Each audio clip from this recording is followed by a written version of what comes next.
Philippines sa great history. According to our geography, Manila is the capital city. Daking point from the other country.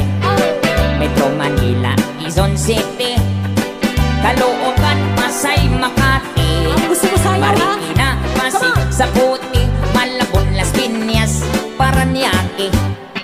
From the north, Batanes, Apare, Ilocos Sur, Ilocos Norte. Sayawin na riyan.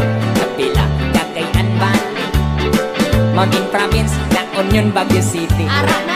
Nueva Nueva Vizcaya, Tarlac, Pangasinan, Pampanga, Arara, Zambales, Bataan, Abra, Bulacan, Cavite, Batangas, Laguna. Now let's go to the southern Luzon, Camarines, Norte, Quezon, Albay, Camarines Sur.